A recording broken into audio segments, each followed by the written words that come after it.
મિત્રો, જ્યારે તમે તમારું વજન ઉતારવા માંગતા હોય ત્યારે સૌથી પહેલી વસ્તુ બધા લોકો કરતા હોય છે તે ખાવાનું સાવ ઓછું કરી નાખે છે અને પોતે સાવ ભૂખ્યા રહેવા માંડે છે અને તે વિચારે છે આનાથી તે લોકોનો વજન ઉતરવા લાગશે. પણ મિત્રો, યાદ રાખજો, આ રીતે વજન ઉતારવો તમારા સ્વાસ્થ્યને ઘણી રીતે નુકસાન પહોંચાડી શકે છે. અને જો તમે આવી રીતે જ વજન ઉતારવા માંગતા હશો તો કદાચ તમારો વજન ઘટે કે ન ઘટે, પણ તમે બીમાર જરૂર પડશો. વજન ઉતારવા માટે મારી હંમેશા સલાહ એ જ છે, તમારે તમારી જાતને ભૂખી નથી રાખવાની. તમારે સાચી વસ્તુઓ ખાવાની છે અને ખોટી વસ્તુઓ ખાવાની બંધ કરવાની છે. આજના વિડીયોમાં હું તમને 6 એવી વસ્તુ વિશે જણાવીશ જેનું તમે સેવન બંધ કરી દેશો તો તમારું વજન ખૂબ જ ઝડપે ઘટશે અને એ વજન લાંબા સમય સુધી મેન્ટેન પણ રહેશે.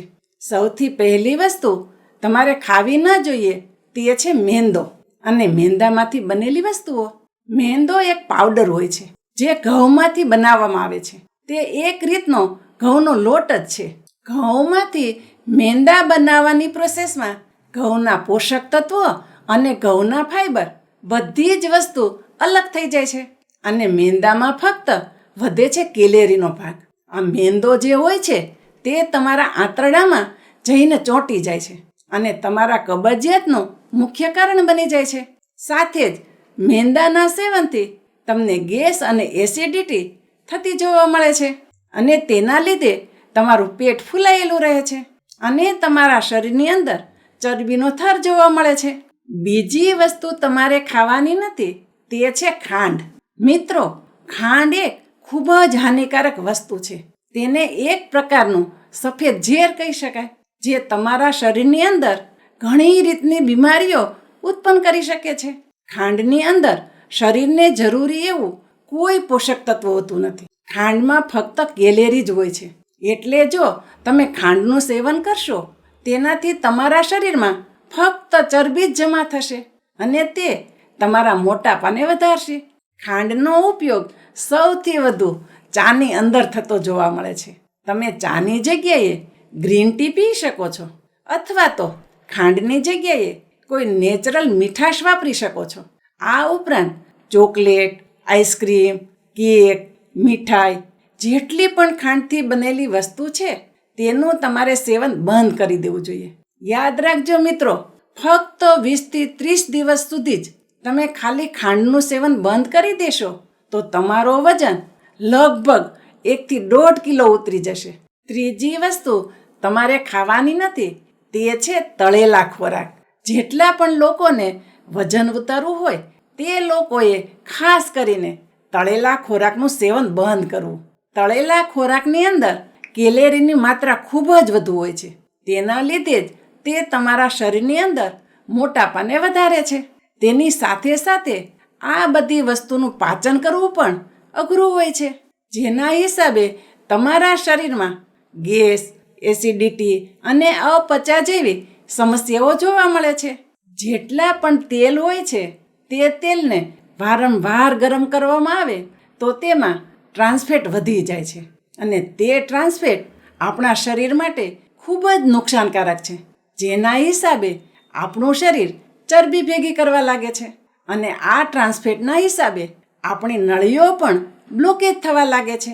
તો કોઈ પણ જાતની તળેલી વસ્તુ જેમ કે ભજીયા હોય, સમોસા હોય કે ઘૂઘરા હોય, આ બધી વસ્તુઓનું સેવન તમારે કરવાનું નથી. બને તેટલું તેનાથી દૂર રહેવાનું છે. ચોથી વસ્તુ તમારે ખાવાની નથી, તે છે રોટલી અને ભાત.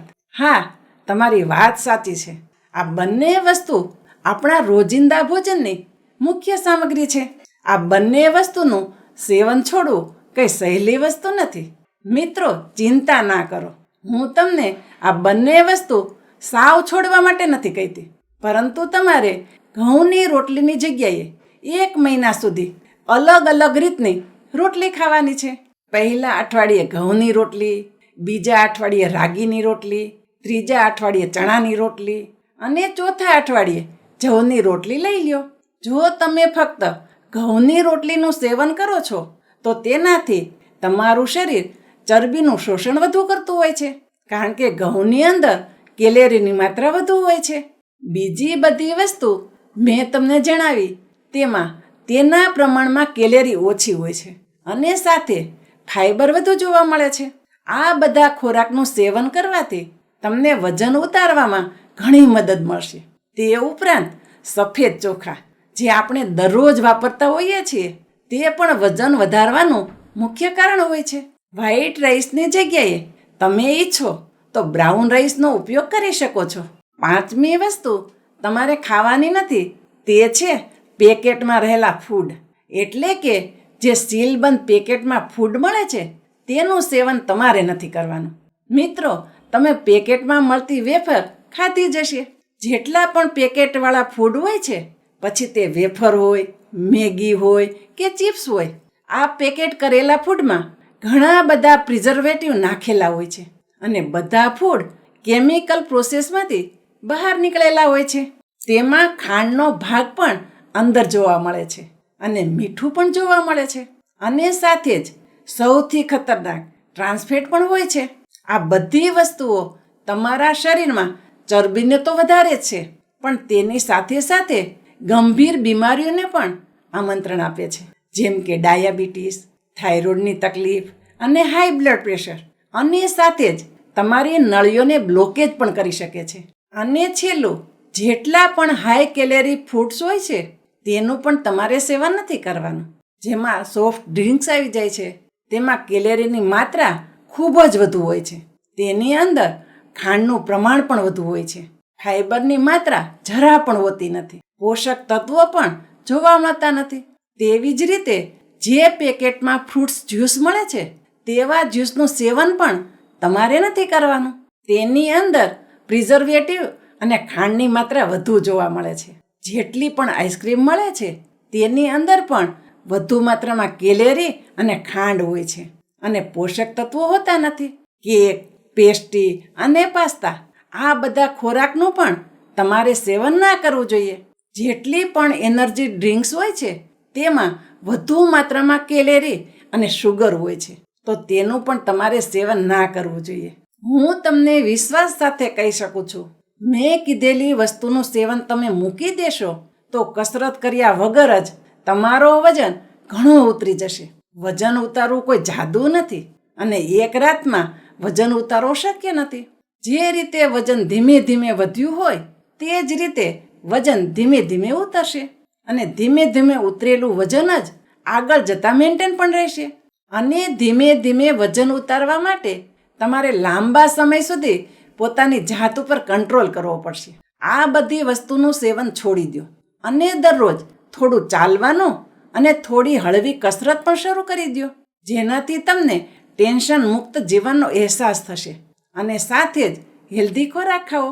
મિત્રો, મને આશા છે આજનો આ વિડીયો તમને જરૂર પસંદ આવ્યો હશે અને આ વિડીયોમાંથી તમે કંઈક ને કંઈક નવું શીખ્યા હશો. જો વિડીયો તમને સારો લાગ્યો હોય તો વિડીયોને લાઈક અને ચેનલ ઉપર નવા હોય તો ચેનલને સબસ્ક્રાઈબ પણ કરો અને બધા લોકો સાથે શેર કરો. હું શારદાબેન ગોસ્વામી તમને ફરી મળીશ એક નવા જ વિડીયો સાથે. ત્યાં સુધી મસ્ત રહો, સ્વસ્થ રહો.